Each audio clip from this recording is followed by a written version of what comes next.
लगता नहीं कि अब इस गांव में ज्यादा दिन रुकना उचित होगा। काम के लिए बाहर गांव तो जाना ही पड़ेगा। भूषण काम की तलाश में दूसरे गांव की ओर निकल पड़ता है। चलते चलते वह यहीं था और उसके पास कोई काम भी नहीं था। चलते चलते वह एक अमीर किसान जगत सेठ के पास आ पहुंचता है। सेठ जी, मैं भूषण दूसरे गांव से आया हूँ। हमारे गांव में अकाल की परिस्थिति हो गई है। लोगों के खेत सूखे पड़े हैं। गांव में बूंद बूंद पानी के लिए लोग तरस रहे हैं। अगर मुझे आपके पास कुछ काम मिल जाएगा तो बहुत कृपा होगी बड़े भाई। अरे रे, लगता है तुम्हारी हालत बहुत खस्ता हो गई है। ठीक है, वैसे मेरे पास एक काम तो है, पर लगता नहीं कि तुम वो कर पाओगे। सेठ जी, आप चिंता ना करें, मुझे आप कोई भी काम दे सकते हैं। मैं वो काम पूरी मेहनत और ईमानदारी से करूँगा। अच्छा ठीक है भूषण, तो कान खोल कर सुन लो। मेरे पास 50 गायें और 50 भैंसें हैं। तुम्हें हर रोज उन जानवरों का गोबर निकालना होगा और रोज सुबह शाम उन्हें चारा पानी देना होगा। महीने के आखिर में तुम्हें इस काम के लिए 200 रुपए मिलेंगे।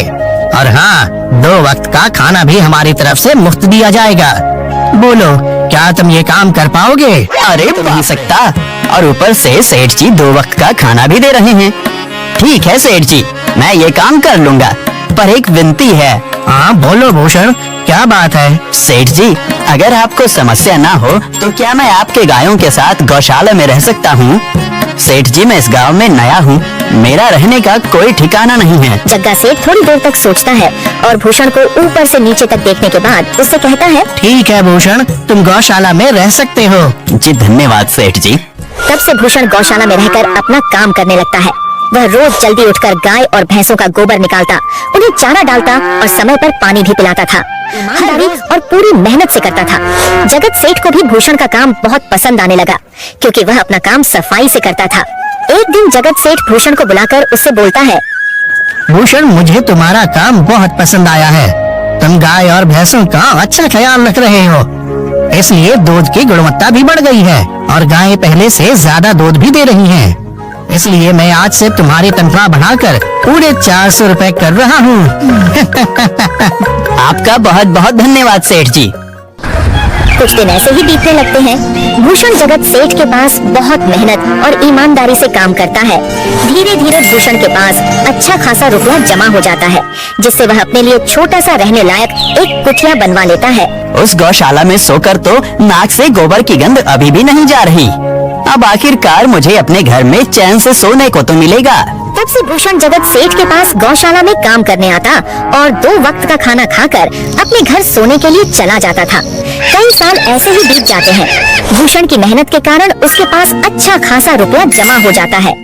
एक दिन भूषण जगत सेठ से बोलता है, सेठ जी, आजकल गांव में चोरी की समस्या बहुत बढ़ गई है और मेरे पास कुछ रुपए भी जमा हैं जो मैंने अपने घर में रखे हुए हैं, पर मुझे उन पैसों की चोरी की चिंता हो रही है।